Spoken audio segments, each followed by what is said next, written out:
Welcome, everyone. Good afternoon. My name is Adie Filson, and I am the Mobility Education Coordinator with the City of Cambridge in the Community Development Department.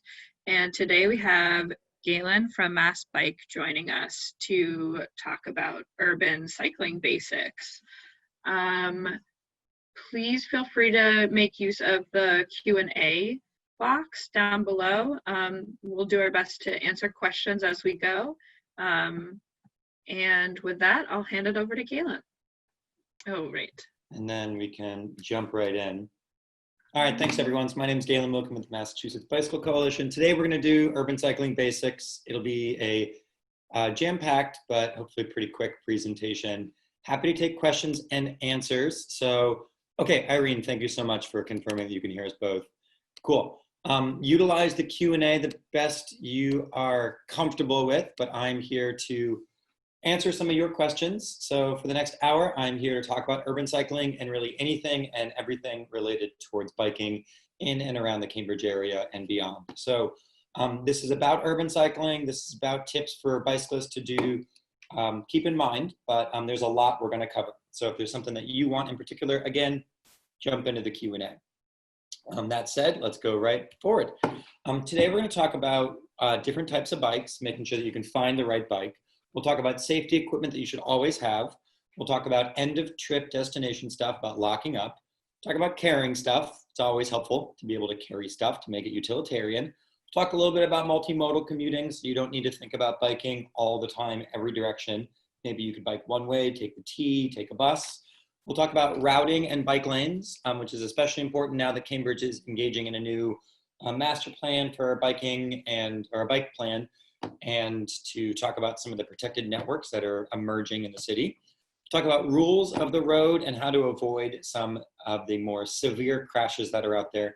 I save that for the end because a lot of folks, though they're here to hear a lot of that stuff, I don't want to scare anybody off. And this stuff is more rare, although there was a crash in Harvard Square earlier today. So I want to make sure that I cover a little bit of riding around large trucks, just to say some of the dangers that are out there. And again, anything that you want me to cover in particular, feel free to jump in the Q&A. So the three things that we're going to cover, the three keys that we're going to cover, the umbrella terms that I like to say are comfort, knowledge, and awareness. So all of these topics fit under these three umbrellas. For comfort being the goal of what we're trying to do, comfort can be the bike you're riding on, to the streets, to the conditions, to the weather, to the time of day, to how you're feeling externally, internally, and all that. Comfort is the goal. We want you to be able to feel safe, to be happy. And if you're not comfortable, you're not going to want to ride. And the goal here is just, more people riding more bikes more often. So let's make it comfortable. Doesn't necessarily mean easy, because a lot of people do want to ride hard for fitness, which is great. Comfort can be a strenuous level as well. Knowledge, that's kind of where I fit in, and AD fits in a lot of what Cambridge CDD does, where we like to present information which helps you make choices to get your biking to be comfortable.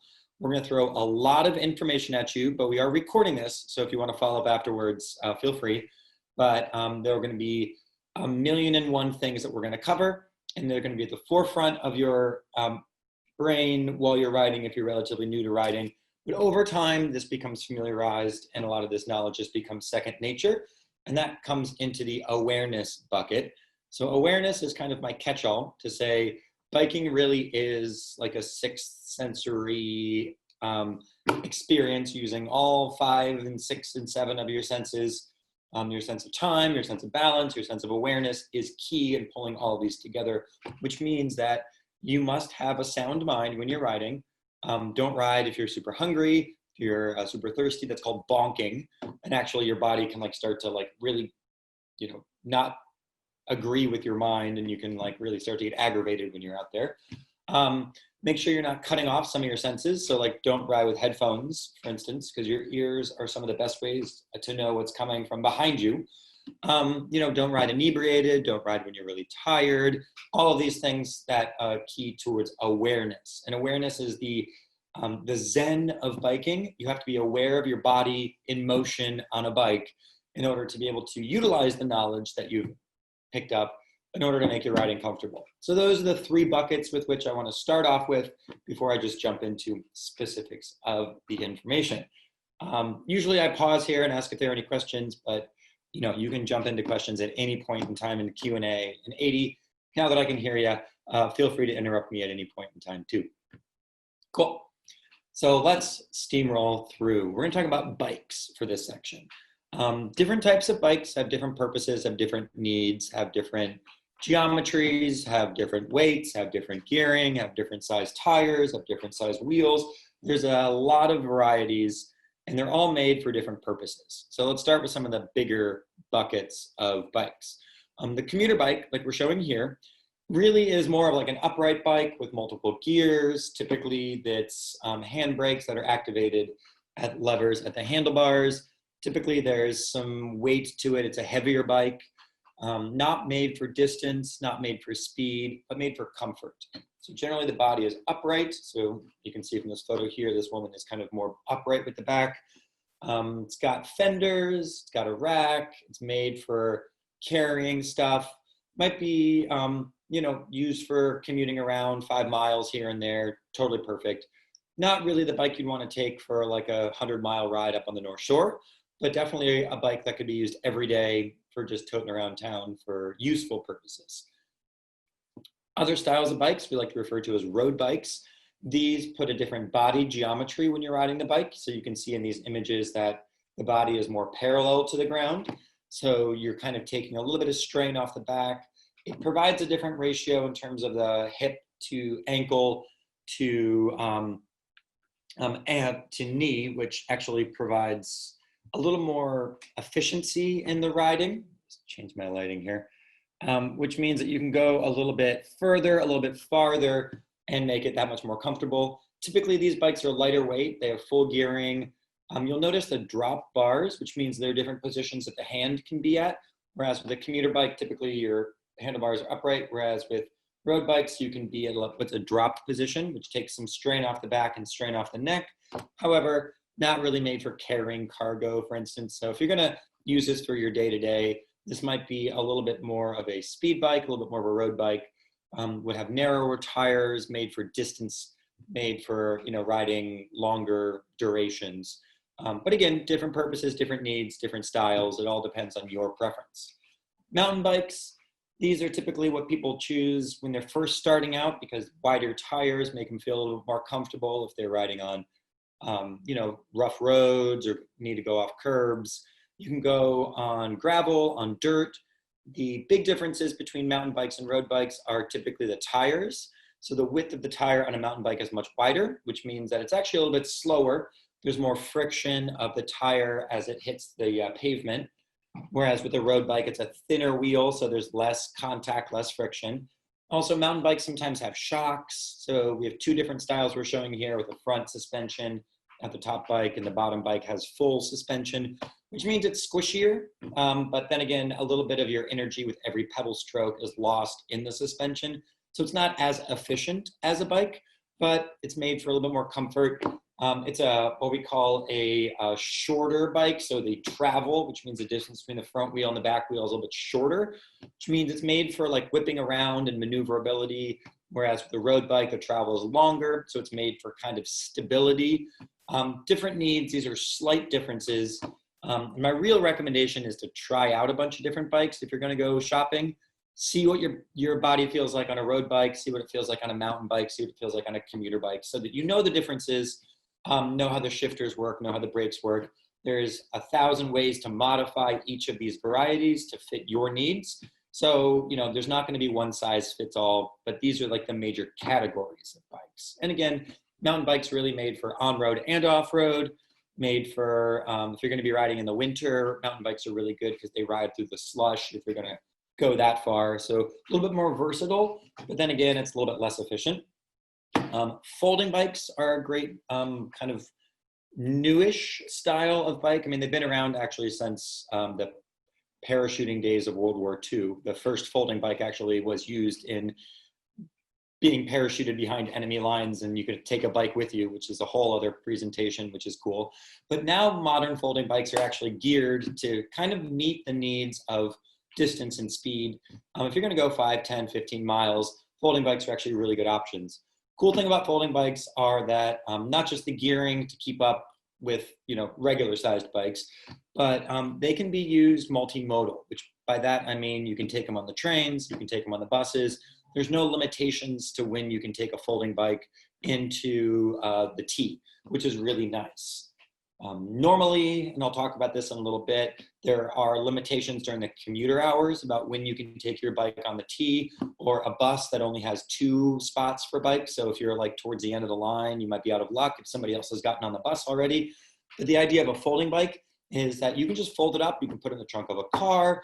You can take it on the green line, which normally bikes are not allowed.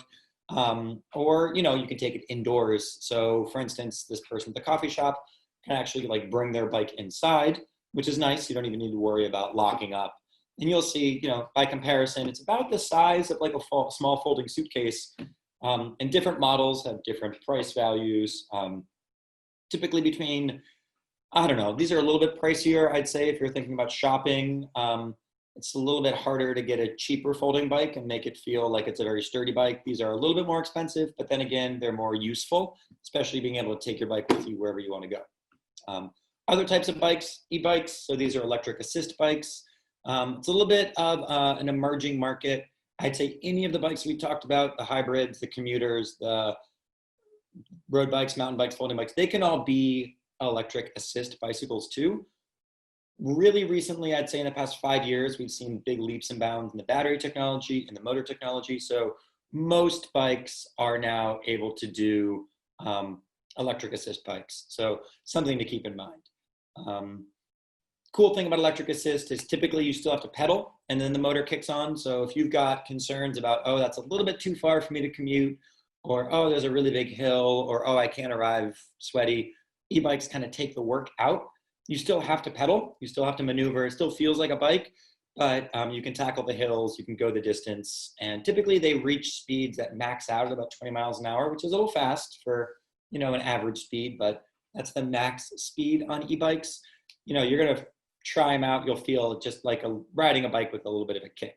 If you've never ridden an e-bike, I highly recommend it because though it handles maneuvers like a bike, it just kind of adds that little extra push, which actually makes it a little bit more fun. There's a few styles of bikes we're not talking about, like fat tire bikes or recumbent bikes where you're actually leaning back and your feet are forward and you're kind of more on the ground. Tricycles, if you really wanted to, you can get a trike, so that takes the balance out of it. They're a little bit slower. There's, again, 1,000,001 different varieties of bicycles. These are just the major buckets that we're hitting, which we see commonly around Cambridge.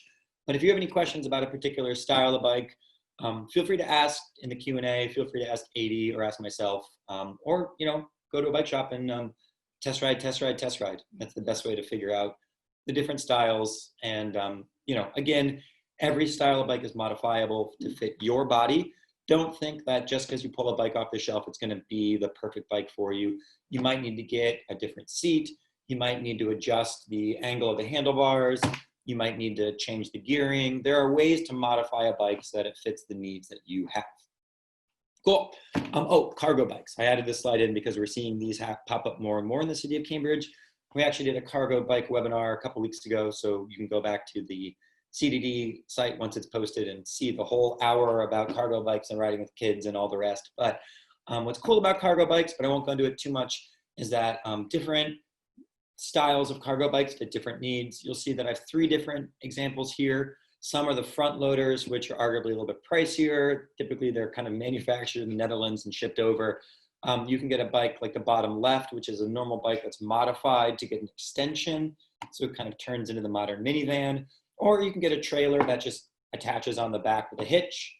Great for carrying dogs or kids or bags of mulch or kitty litter or whatever else. And you can just take your normal bike, as long as it is compatible, and just get a hitch trailer for it too. So again, different styles, different needs, different reasons.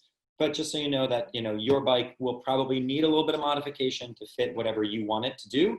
But your bike should be able to tackle what you need it to do. Should be able to go distance if you're trying to go far. Should be able to go off-road if you want to ride on a little bit of gravel or dirt. It should be able to tackle the hills if you need a little bit of an assist or special gearing. know that there's a wide variety and there's not such thing as just a bike. So a bike to fit your needs so that you can ride every day.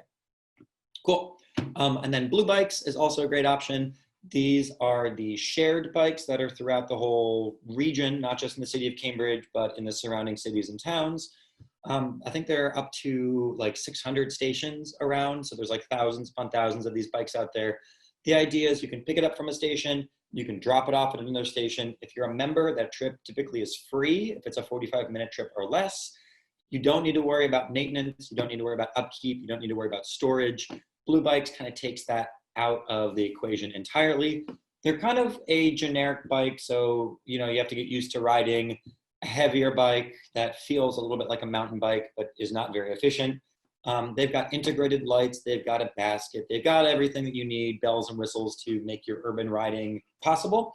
And the cool thing is that if you're multimodal, and again, if you take the train or the bus, you can take a train or a bus to a nearby Blue Bike station and then take a bike part of the way.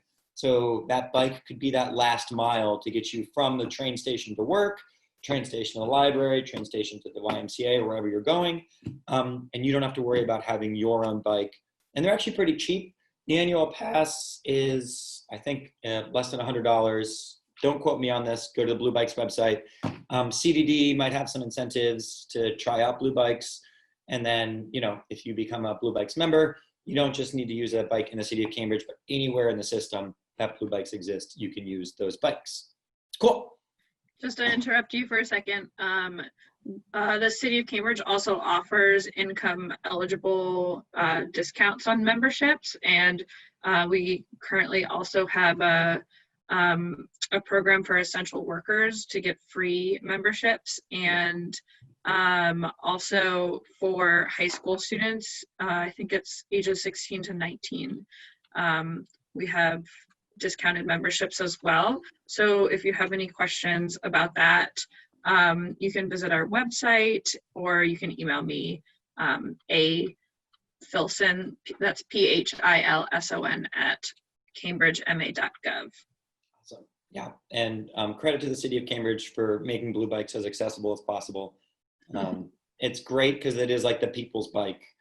And the city has done a really good job of making sure that the distribution of stations are really equitable throughout the city, which is super important. And to have the low-income fare, to have the essential worker pass is awesome to see. So thank you for getting more butts on bikes.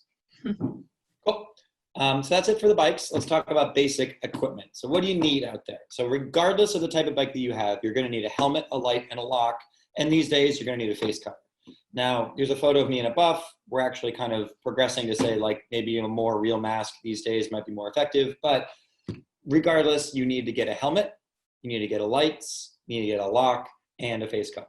If you're in a Blue Bike, the lights and the lock are pretty much taken care of for you, but you still need to bring your own helmet. I'm gonna go for 30 seconds a little bit about helmets, just so we're all on the same page. These are absolutely crucial to have every single time when you ride. Hopefully you'll never need it though. I wear a helmet every time that I ride. I've actually never used my helmet. And by that, I mean, I've never hit my head and had my helmet, take a crack. But, I think almost every single one of my friends and dozens upon dozens of my members at MassBike regularly get in touch and say, oh, I was in this crash. Maybe you slipped on leaves. Maybe you were in a crash with a car. But in any event, a helmet has saved many a brain out there. So the big thing to remember about helmets are that they fit pretty much only where the brain is. And that top graphic, the very top of the slide, is a little tongue-in-cheek, but the point is that there's a right way and a wrong way to wear a helmet. 3 things I want you to remember are eyes, ears, and mouth. Now, if you were part of my 6th grade class, I would make you repeat that several times, and I'd go through the whole rigmarole of like walking in with my helmet backwards and going through everything. But for the sake of time, just know that eyes means you should look up and be able to see your helmet brim. If you don't see the brim, it means that the helmet is too far back and you're not protecting your forehead. This happens quite a bit where I look up when I'm riding and I'll just slide my helmet down while I'm riding. Totally fine, easy to do. Helmets move around a little bit. You want to make sure that you look up and see the brim because the brain, especially the frontal lobe, is super crucial to make sure it's protected, especially if you're ever in a crash in the front end. So Eyes, look up and see the brim. Ears means that these straps on the side come to a V about an inch below the ear. And the idea of having your ears about an inch above the buckle, right here, you'll see my buckle, means that if I'm ever flying through the air, my ears do a good job of holding my helmet in place. And again, you'll see my helmet really is only where my brain is, doesn't do anything for my chin, my face, my nose. It really is protecting the brain area of the head. So ears are about an inch below the ear. Make sure the buckle for the V of the two straps comes together. Sometimes it slides down. And then mouth of the eyes, ears, mouth means that you need to buckle, and it should be tight enough that you feel it if you're doing what I call the apple test, where pretend to eat an apple. And if you can feel your strap and your helmet comes down just a little bit, that's great. I like to say about 2 fingers between the chin and the strap is the ideal, but you don't want to choke. You don't want to pinch your skin. You want to be able to eat, breathe, drink, and all the rest wearing your helmet. But you have to make sure that the eyes means you look up and see the brim, and if not, scoot it down. That the ears, that if this buckle ever starts to slide down, you just kind of put it back up an inch below. And then mouth, not only should you buckle, because I see a lot of people riding like this, which doesn't do them any good. If they're going to fly through the air, their helmet can just come right off. And the idea of buckling with the apple test, and you should feel the strap, but it should not be uncomfortable. Now, helmets do, stretch out a little bit in terms of the strap. They'll come loose on their own. So keep in mind that you can adjust them, pulling it off the head and just kind of getting familiar with how your helmet works. Every helmet's a little bit different. Why I like this helmet is because it's lightweight. It's got a lot of ventilation. It's really bright. You can see it's got this orange color, so I'm very visible out there. But my helmet's not going to fit your head because we don't have the same head. It's like my shoes are not going to fit your feet. Just so you know, there's a variety of helmets depending on head sizes, hairstyles, etc. It becomes a little more complicated if you have a ponytail or if you've got barrettes or other things that you might need to kind of modify to pull down around to make sure the helmet can fit. Or if you've got poofy hair, you'll find a way to modify kind of maybe the poofs can come a little bit down to fit the helmet. I like to wear a hat, like a little cycling cap when I ride because it just kind of makes sure my hair kind of like stretches down. I have short hair now, but in the wintertime, sometimes I have longer hair. But different helmets fit different size heads. So my other recommendation is to go to a shop, go to a bike shop, try on a different helmets to see how they fit and know that there's different price points for different weights, different sizes, different styles of straps. But every helmet is, the safety rating is the same. So as long as it's got this sticker in here, that's a consumer protection sticker, means it's been rated the same as any helmet, regardless of the size or the weight or anything. Know that as long as it's got this sticker, it's as safe as any helmet. But keep in mind that the sticker also has a date on it, which tells you when the helmet was born. Helmets have a shelf life of about 5 years. So if your helmet has a date that goes beyond 5 years, and this one actually says 02/2017, so I have about 2 more years left of this helmet before I need to replace it. But that's only because I've never been in a crash. So the last thing I'll tell you about helmets are they are one-time use, which means that if you're ever in a crash and you've ever hit your head, your helmet is compromised. These helmets, and all helmets really, are designed to break apart so that the force is distributed and doesn't actually break your head. You want the styrofoam to crack so your skull doesn't crack. And these are not like shells that just protect your head. These are styrofoam and plastic that are designed to break so that your head does not crack too. So again, if you're ever in a crash and you've hit your head, even if you don't think there's a crack in it, but you know you've hit your head with a helmet, go ahead and get a new helmet. Doesn't make sense to wear something that is compromised, and it's so important, like protecting your brain. So one-time use. They last about 5 years, even without a crack. Know that when you wear it, different sizes fit different heads, but you should remember eyes, ears, mouth, and all the straps and everything should be adjustable to the point where it fits you properly. And you're looking up at the eyes, the V buckle, and then the chin buckle is not too tight. Woo! That was a lot. Again, helmets are super important, absolutely crucial. Wear it every time. If you're under the age of 16, you're legally required to. If you're 16 and older, it's a personal choice, but you only get one brain. Brains don't grow back. Don't take the chance. And again, I've had friends who just slipped in a parking lot and hit their heads. So don't think like, oh, I'm the safest biker ever. You don't control everything in the world. You might have a really great bike handling skills, but you don't control the cars that are coming out of the driveway. You don't control the driver who's texting. So keep in mind that because you don't have second chances with your brain, every time wear a helmet. Okay. Whew. That said, other things to bring, you want to bring a lock, you want to bring lights, you want to have a front light that's white, you want to have a red rear reflector at the least, probably a red rear light. And then now you should have a face cover because per the governor's orders, if you're ever out in public, you want to make sure that you're doing your diligence to not infect others that are out there in public. So please, please, please wear a mask, wear a face cover of any sense. Okay, I'll take a break. Adi, is there anything else you want me to add on the basic equipment side of things? No, I think you covered it all. I just want to emphasize how important lights are. I think there's a common misconception that lights help you see, but they're actually far more important for helping others see you, especially in the dark or in bad conditions.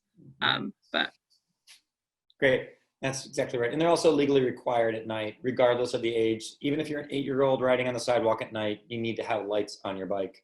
The CDD's done a really good job of distributing lights in past events. So if you have trouble getting lights, get in touch with myself or AD. We can hook you up with the set. But they are required not only for seeing when it's dark outside, but if you're ever out in traffic, just like all vehicles that are out there, you need to have lights on your bicycle. Cool. Other gear that just helps out, you can ride with a mirror if you like, help see behind you, just like a car has a side mirror. A bag if you want to carry stuff. A bell is very crucial, but if you don't have a bell, you can always say audibly, on your left or biker back or coming up.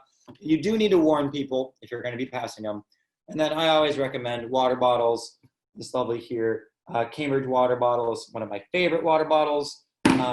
But you want to make sure that you're hydrated out there. Again, that comes down to the comfort. You want to make sure that you're hydrated.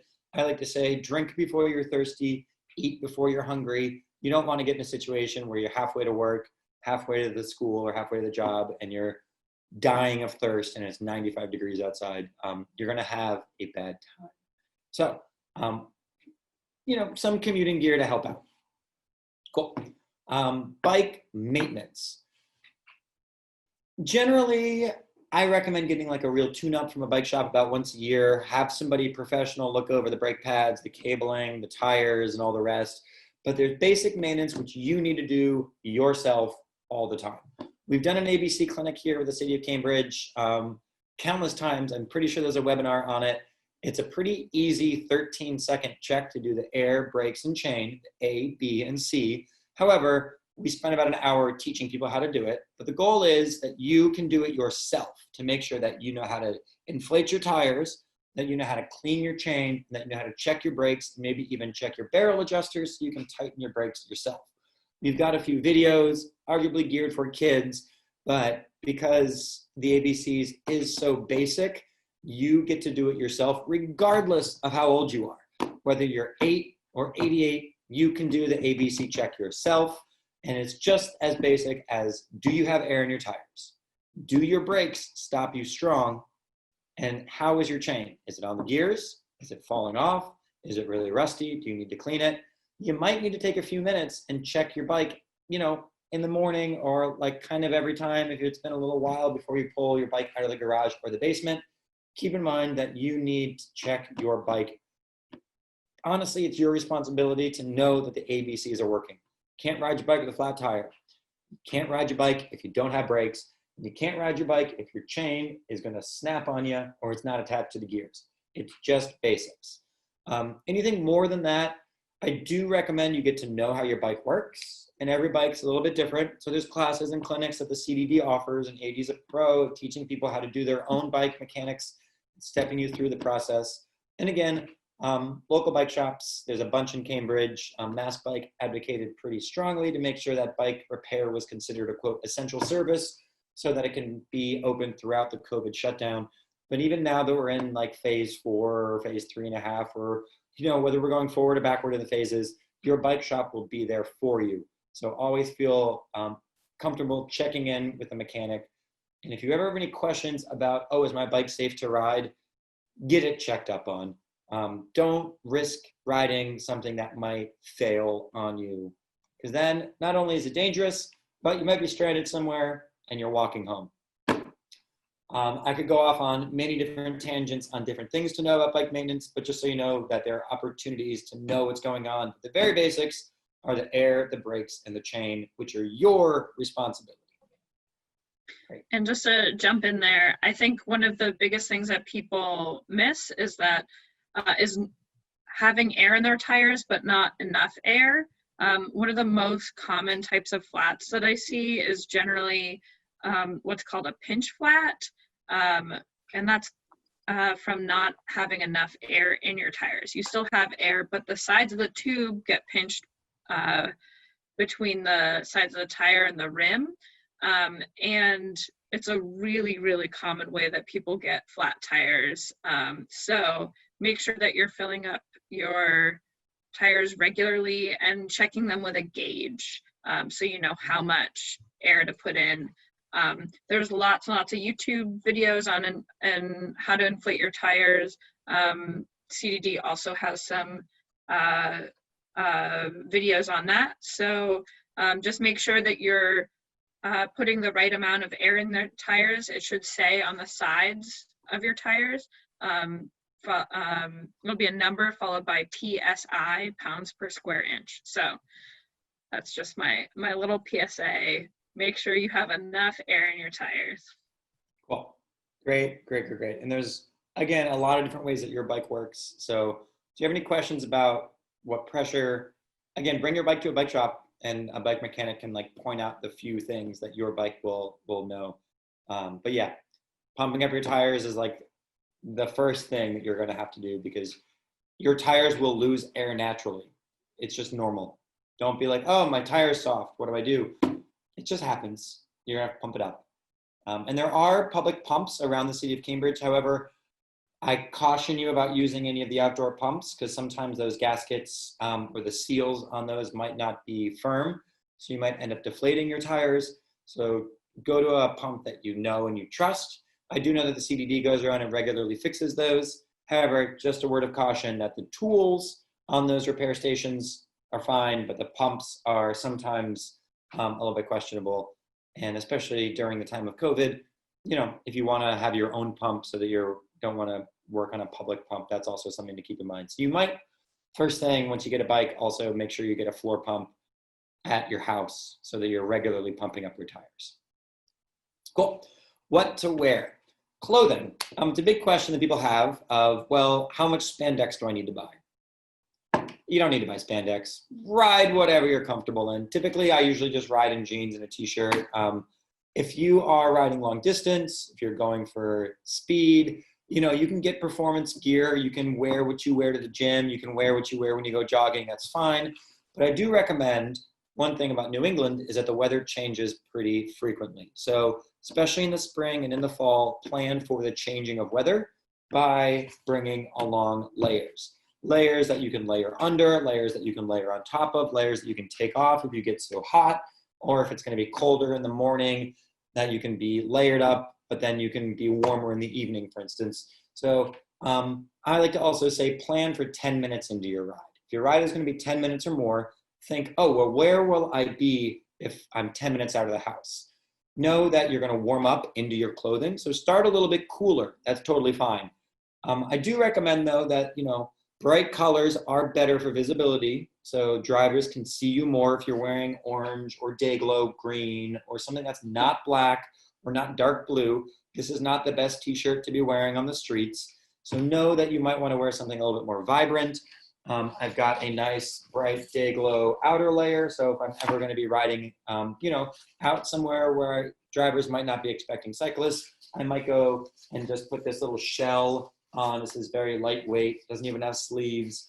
But what it does is it makes me visible to about a mile away, because day glow really does that, that big difference. So think about things like that. The clothing isn't just for you, it's for also being predictable so that you're known by others. But typically, I'd say you don't really need to go and buy the spandex if you don't want to. Don't feel that that's a barrier for you to get out there.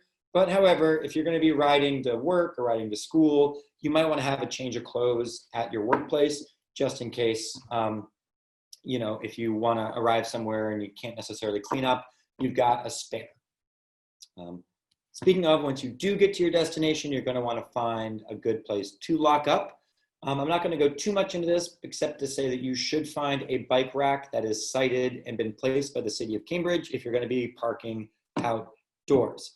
You should also know that when you lock up your bike, you're going to want to lock to the triangle of the frame. So you'll see that photo of that black Linus bike, the real life bike. What's wrong with that picture?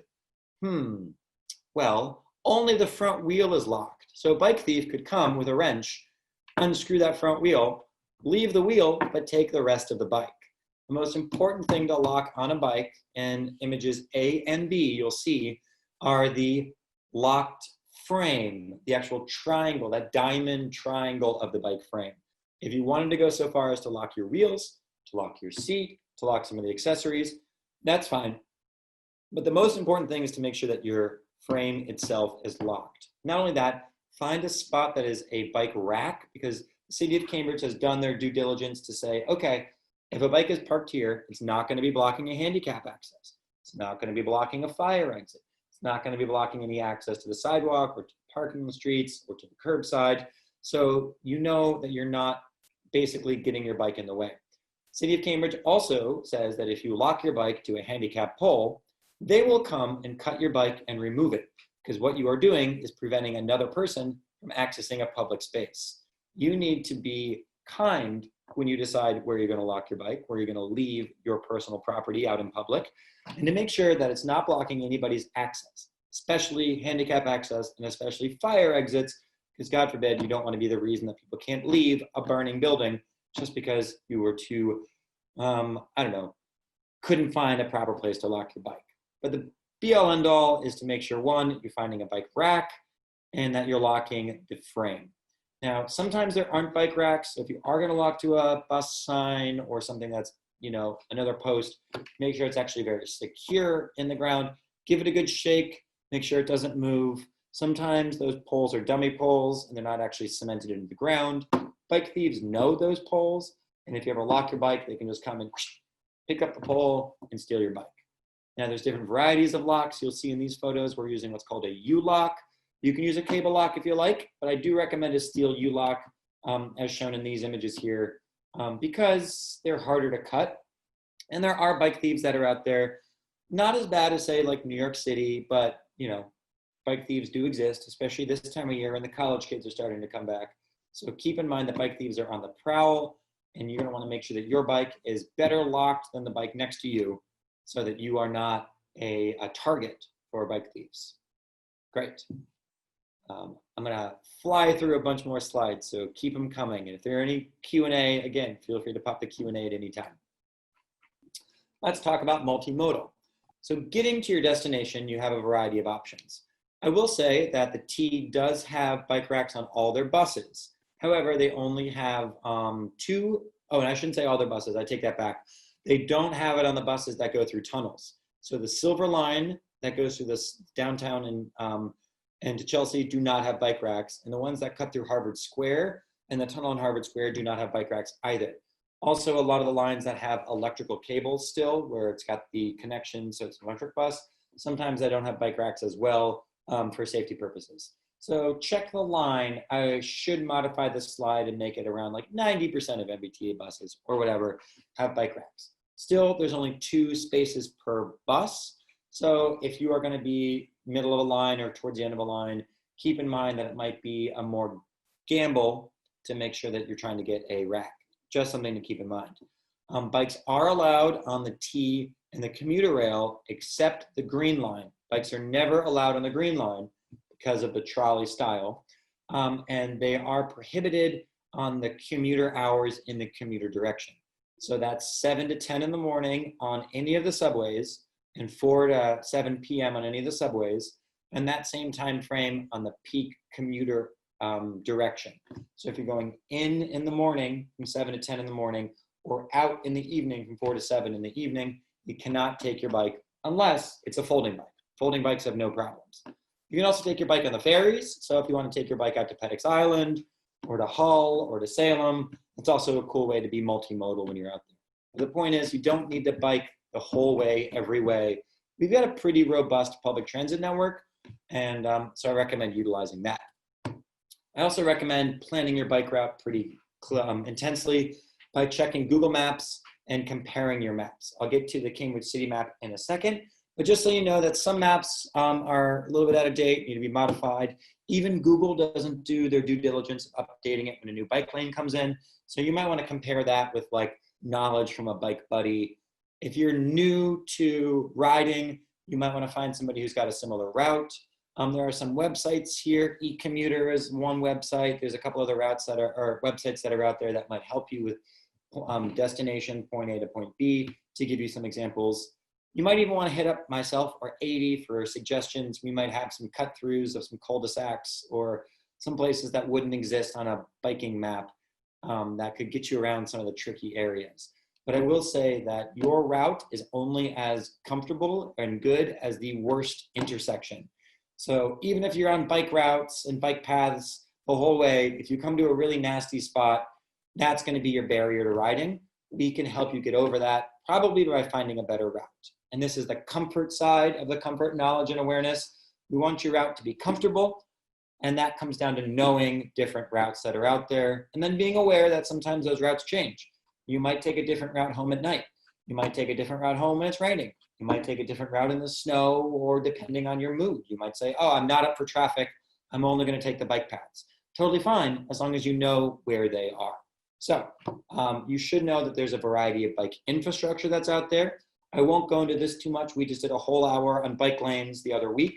So, but just so you know, there's differences here between a sharrow, a bike lane, a protected bike lane from parking, or protected bike lane that's a curb.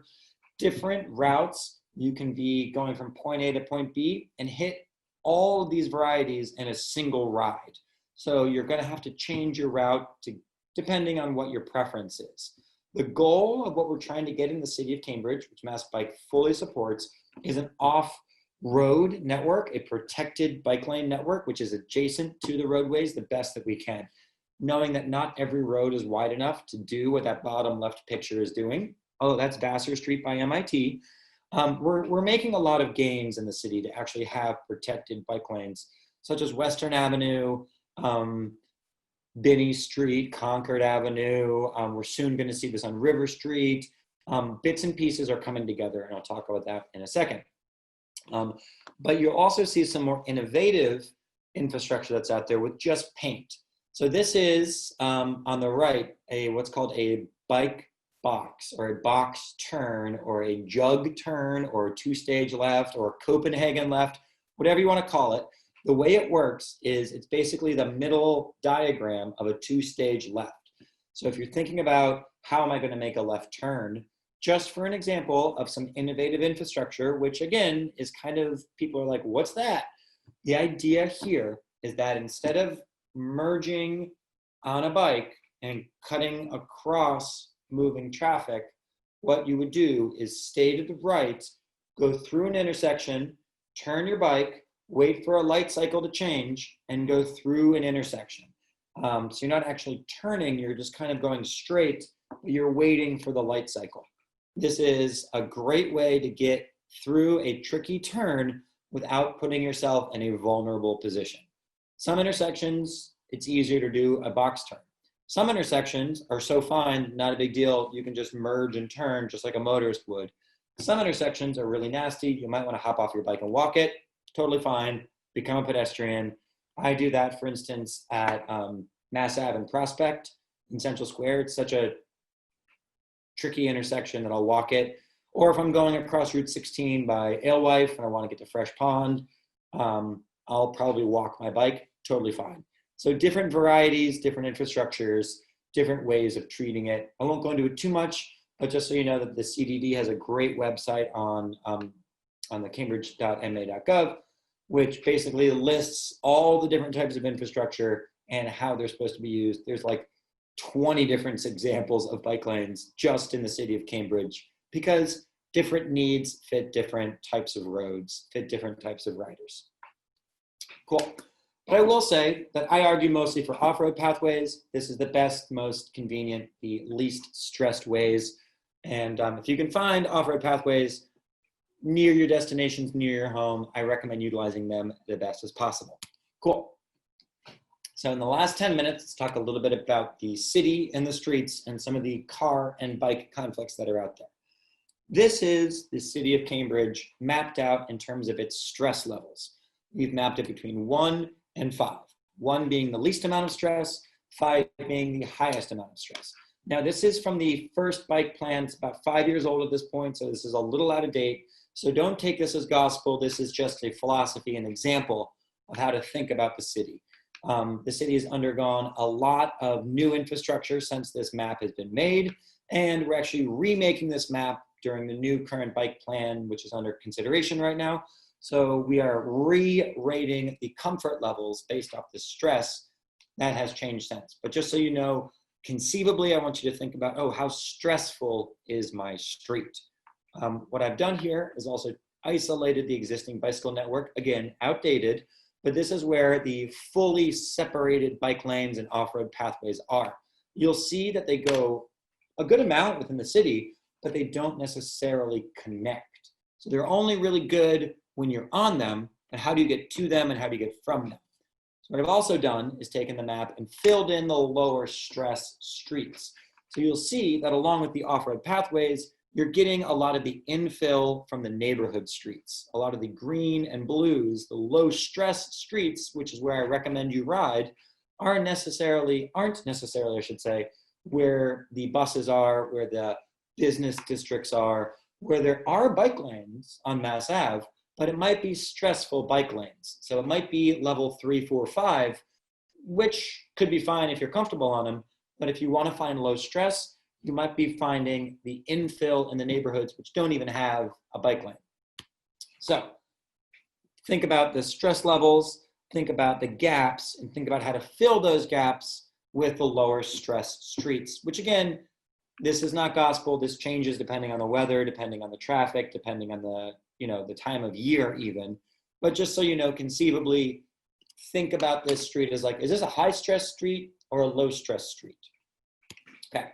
Now, if we were in person, I'd go around the room and quiz you, what causes most serious bicycle accidents? A lot of people say, oh, a door opening up, or, a driver not looking, or a truck, which sadly enough, there was a big crash this morning involving a truck in Cambridge. Yes, that is true. There are some serious bicycle accidents, but actually a lot of bike accidents are caused by bicyclists just going down, slipping on leads, just falling. So I'm going to preface the next 5 minutes where we talk about crashes by saying that nationwide, most crashes are just from a bicyclist crashing, not a motor vehicle. Now, motor vehicles are the higher profile crashes. They are the higher dangerous crashes, but they aren't that common. So think about everything that we just talked about now, and though we're going to be talking about the dangers, they aren't that frequent. But I do want to cover them because there are some basic tips that you should know, especially if you're just starting out riding, which can help you avoid some of these severe and major crashes involving a motor vehicle. So this is a map of the city based off the bike crashes, and this is a 4-year span. There's new data now, but I'm going to use the old data because arguably there were more crashes back then because culture and infrastructure has gone better now.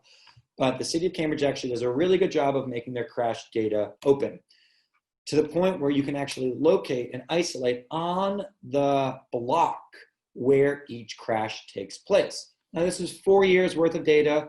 Don't think this is crazy amounts of crashes. But the cool part about this is that Cambridge will say why that crash occurred. You can actually hover over and click on each point to see why that crash occurred. Now you can know, was the door opening up? Was the cyclist just falling? But The point of this slide that I want you to think about is, again, the lower stress streets. I want you to look at the roads Broadway and look at the roads Mass Ave and see that there's a cluster of crashes around the heavy traffic areas. Of course, there's more traffic, there's more bikers.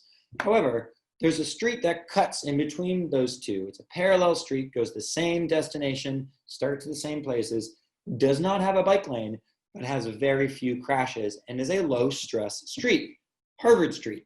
I want you to think, oh, I'm not comfortable riding on Mass Ave today. Maybe I'll go up a block and ride on Harvard Street. This comes into that routing, that thinking of how can I make my ride as comfortable as possible. You need to know that there are alternatives to the routes and then be aware that maybe today I'm not going to ride on Mass Ave because it's too much. I'm going to hop on Harvard Street and you might have a better time riding. You might have a safer route. You might have a more comfortable ride. You might be fine on Mass Ave. That's great. Don't tell me which way to ride. That's fine. You can ride wherever you like. Legally, you're in the right. But you might want to think about the lower stress, that the alternatives might not necessarily be as intuitive or prevalent. Cool. Let's talk safety tips. A bike is a vehicle. Just keep that in mind. When you're riding, think of yourself as a driver would.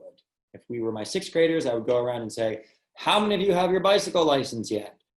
And there's no such thing as a bike license. You don't need a bike license, but you need to follow the same rules and regulations that all drivers do when they're driving a vehicle. So even though you don't have a bike license, you need to think, oh, what do I need to know in order to have a driver's license? The same rules and regulations apply. I'm not going to get into the bike law. I only have 4 minutes left in this presentation, but just so you know, it's a pretty convoluted bike law that MassGov has out there. MassBike's got a synopsis on our website, massbike.org. But just so you know that there are laws that pertain to you regardless of what age you are, you still have to follow the same rules of the road. Namely, at stoplights and stop signs, what do? You stop. When a pedestrian is crossing, what do you have to do? You yield to the pedestrian. Whether you're driving a car or riding a bike, same deal. Which side of the road do you ride on? The right side of the road. The side of the road that all traffic needs to drive on. Not just for legal reasons, but it's also for safety reasons. If you're a driver in this arguably complex diagram I have here, know that drivers are only really looking where they're expecting traffic to come from. This is basic knowledge. However, if you come from a culture, maybe a country that has other laws or other culture traffic patterns, this might not be so intuitive, but for the US, for Cambridge, you need to stay on the right side of the road where all traffic is going. Make sure you're going the same direction as traffic, especially on one-ways. Less intuitive is that you need to be predictable out there. You need to hold your line. Even though it may feel comfortable being a little bit farther away from moving traffic, if you go towards a curb, the driver is going to fill that space with their car, and you're going to eventually need to merge back out, and it creates a conflict point when you need to merge back and hold your line, but you've given up that space and now there's a car there. And if you hold your line, the drivers behind you will respect that and pass you, just fine.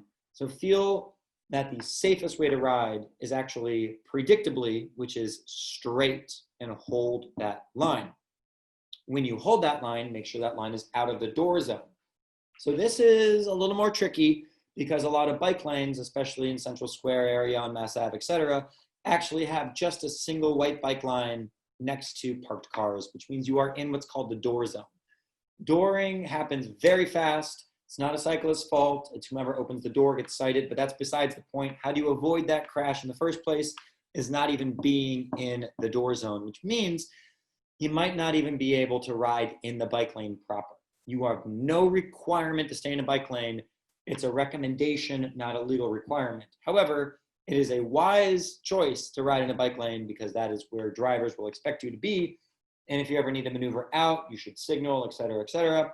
But just so you know that if a door is opening up and you're in a bike lane, it could cause a conflict. So stay about 3 to 4 feet away from parked cars at all times. Secondly, watch out for the right hook. This is especially important around buses and trucks and other large vehicles. If you're on the right side of traffic, if you're parallel to traffic, you might be in a blind spot. So as you approach an intersection, think, am I next to a car, a bus, a truck? Can they see me? Now, legally, they have to stop for you. They can't cross that right of way, but that's besides the point. How do you avoid that crash in the first place? If I were the cyclist, what I would do is actually slow down. I would merge in between the beige car and the blue car. I would get in a line of traffic and not be parallel to traffic as I approach the intersection, which one, gets you out of the right hook zone. Two, gets you more prominently visible. If there's any left turning traffic, they're going to see you in the line of cars. And three, it makes it known to the cars drivers behind you that the driver is going to see that you're in traffic and not try to pass you in an intersection, which they're not supposed to do anyway, but know that you can feel within your rights to be in traffic. And that's why those bike lanes have those dashes as you get towards an intersection. Not only is it made for drivers to turn if they're going to maneuver through that lane, but it's also for bicyclists to feel comfortable merging out of the bike lane and being in the line of traffic. Remember, if you're with the street, if you're riding on the street, you are traffic. You are part of traffic. Now, one of the biggest dangers of the right hook is especially around buses and trucks. I'm going to actually ask if we can go a few minutes longer because I want to show a quick video which might pertain to like some real dangers that are out there about being in a blind spot, which this slide does not do justice. So I'll ask AD in a minute if I could just take another like 45 seconds, but it's an important thing to show you for you and your mindset that though you have a full view of 360 degrees when you're on a bike, there are blind spots which you might not be aware of out there. Cool. This is going into it a little bit about the right hook, a little bit more of just if you're parallel to traffic, you are in the right hook zone. Whereas the savvy cyclist here is in the lane of traffic behind the vehicle as it approaches an intersection. Cool. All right, so with that, we talked about left turns already, but just so you know that there's a variety of ways of making left turns. You can make it as a motorist would, you can make it as a box turn, which I really recommend, or you can hop off your bike and walk it. Just to know that there's a variety of ways where a bicyclist can take themselves out of danger. Don't feel like you're forced into traffic, but know that you still must follow the rules and regulations out there. So every situation is a little bit different. I don't want to prescribe one size fits all for a specific road or a specific intersection, but do your due diligence to know the varieties of handling appropriate infrastructure so that in real time you can make informed decisions about how to safely navigate. And then, of course, use your hand signals. Please, please, please use your hand signals. If you feel safe enough to take your hand off the handlebars to signal, this is a left turn, this is a right turn, this is stopping. The most important thing to do is just ride predictably. So if you're going to maneuver away from a bike lane, maneuver during a turn or change lanes, signal and look, make eye contact with drivers, be as predictable as possible. With that said, I know I just talked about avoiding some crashes.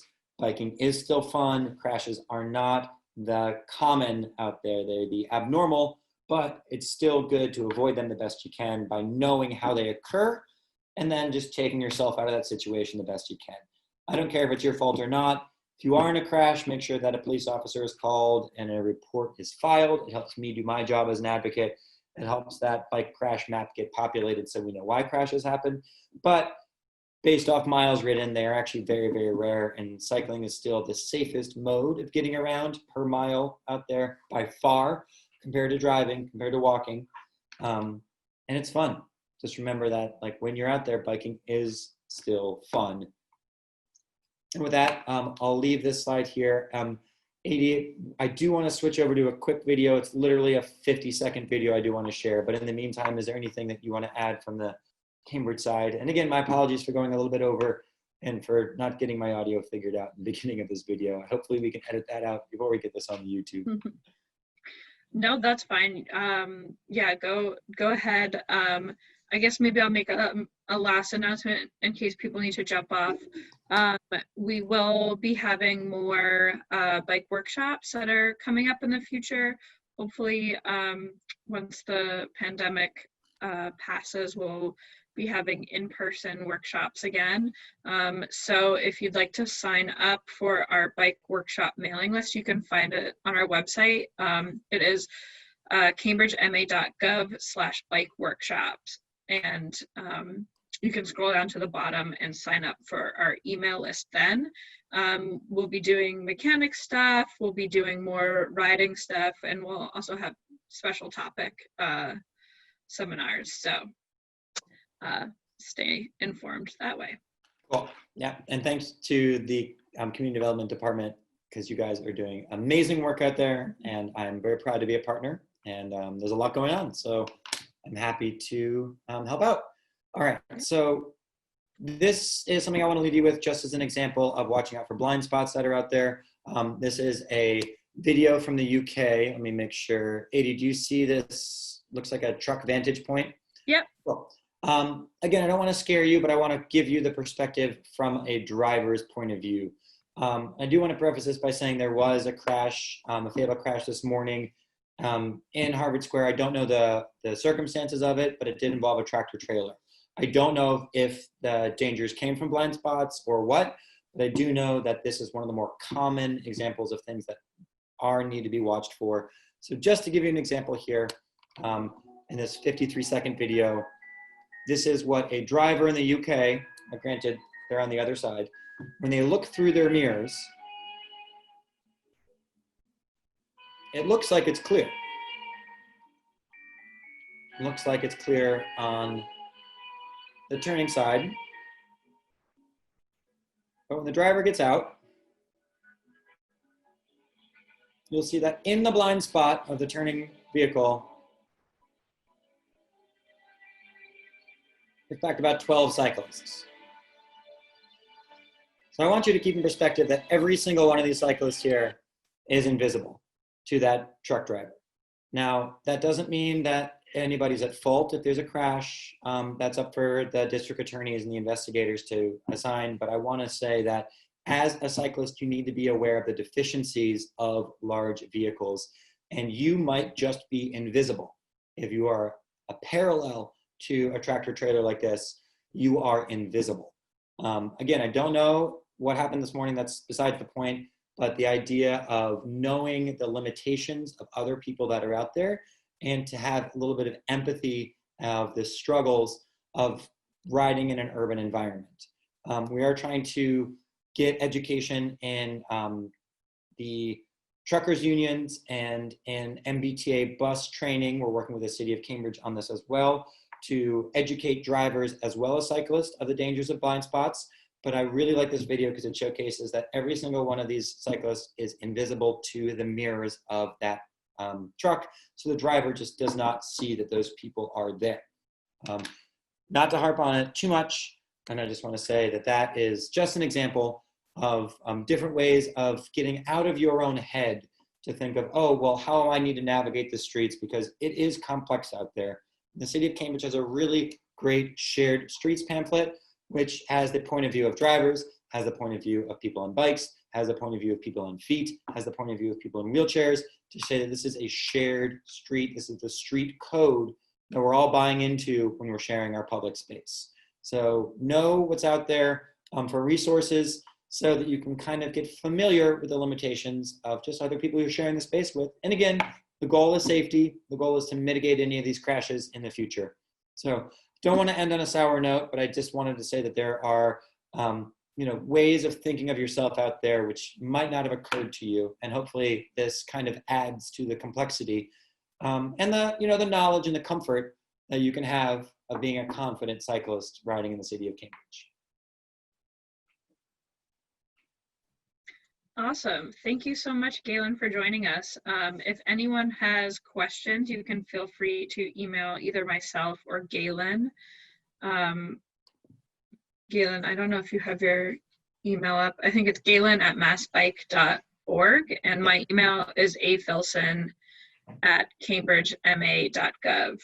So please feel free to reach out to us with any questions. We'd be happy to answer them. And thank you all for joining today. All right. Thanks, everyone. Happy riding, and let's stay in touch.